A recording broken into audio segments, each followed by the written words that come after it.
স্বেচ্ছাসেবক দল সহ সকল অঙ্গ সংগঠনের নেতৃবৃন্দকে আমি আমার অন্তরস্থল থেকে অগ্রিম শুভেচ্ছা ও অভিনন্দন জানাচ্ছি।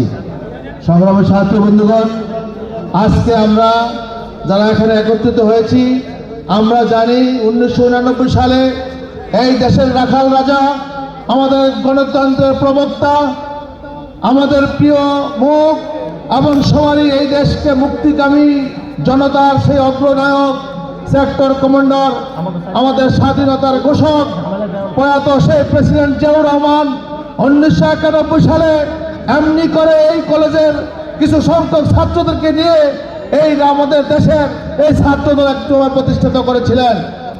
আর সেই থেকেই সারা বাংলাদেশে জয় জয়কার অবস্থা ছিল।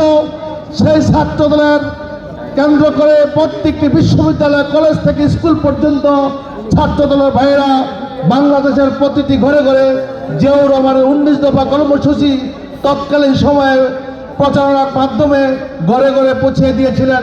তার সুফল থেকেই বাংলাদেশ নামক একটি দেশ পৃথিবীর লাল সবুজের পতাকা নিয়ে সারা বিশ্বের মাঝে সেরা আন্তর্জাতিকভাবে স্বীকৃতি দিয়েছিলেন। সেই জিয়াউর রহমান সরকারকে তিনি সারা বাংলাদেশের তৎকালীন সময়ে খাল খনন, মৎস্য চাষ, পরিবার পরিকল্পনা, বৃক্ষরোপণ সহ বিভিন্ন কর্মসূচিতে সারা পৃথিবীতে তার নাম করেছিলেন। আর সেই সুসময় সময় দেশকে যখন এগিয়ে নিতে চেয়েছিলেন, তখন সেই কুচক্রী মহল ভারত আমাদের প্রেসিডেন্ট জিয়াউর রহমানকে তেমনিভাবে নৃশংসভাবে সেদিন শহীদ হয়েছিল। কিন্তু ছাত্র বন্ধুরা, আমরা থেমে থাকিনি। তারপরেও আমরা বিভিন্ন সময়ে সারা বাংলাদেশে 1989 সাল থেকেই আবারও দেশনেত্রী খালেদা জিয়াকে নিয়ে মাঠে নেমেছিলেন।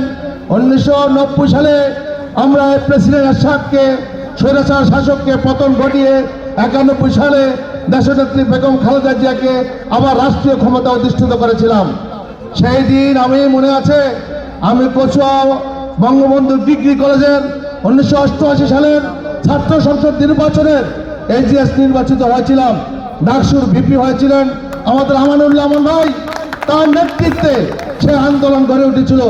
কিন্তু আমরা তৎকালীন সময় দেখেছি, আমরা কলেজ কমিটির মাধ্যমে আমরা ছাত্রছাত্রীদেরকে সম্পৃক্ত করে প্রত্যেকটি কলেজেই দুর্বার আন্দোলন গড়ে তুলেছিলাম।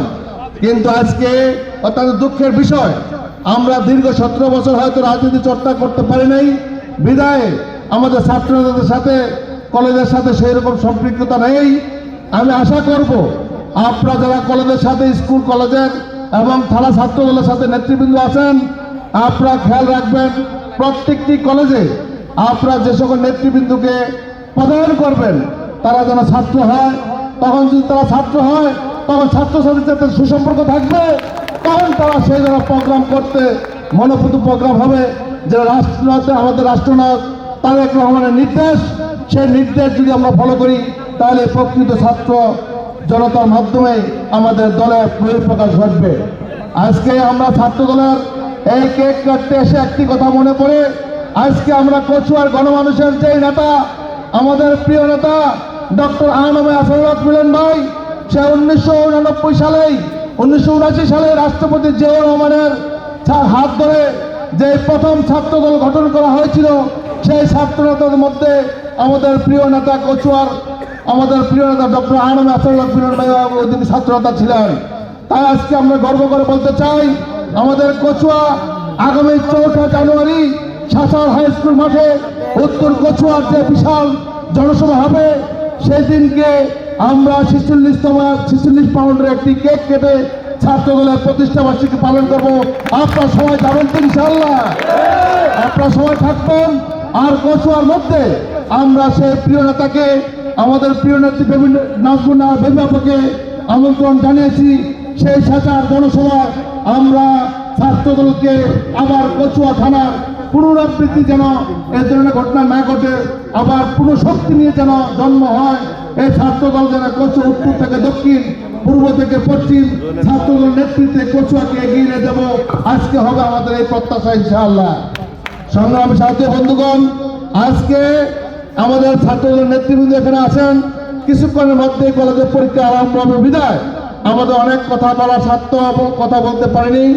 আগামী দিনে আবার আপনাদের সাথে কথা হবে, আলোচনা হবে এবং এ ধরনের প্রোগ্রামে আপনাদের সাথে মিলিত পেরে আমরা আনন্দিত হব এবং এ ধরনের প্রোগ্রাম অত্যন্ত সুচারুভাবে করার জন্য বিশেষভাবে ছাত্রদলকে আমি আহ্বান জানাই। এ পর্যায়ে আমরা আমাদের সিনিয়র নেতৃবৃন্দ যারা এখানে আছেন সবাইকে একত্রিত হয়ে আমাদের অনেক নেতৃবৃন্দ যারা আমাদের মিলন ভাই অত্যন্ত স্নেহস্পদ, আমারও খুব সুপরিচিত, আমাদের মালয়েশিয়া প্রবাসী, আমাদের বিশিষ্ট রাজনীতি ছাত্র সময় একসময় রাজনীতি করেছেন আমার রাসেলকে আপনাদের হাত তুলে একটু উপরে সবাই করতালির মাধ্যমে ওনাকে ধন্যবাদ জানানোর জন্য অনুরোধ করেছি। ধন্যবাদ। আজকে এই বলে আমার বক্তব্য শেষ করছি। আমরা এখানে কেক কাটবো। সবাই ছাত্র দলের শুভ শুভ জন্মদিন।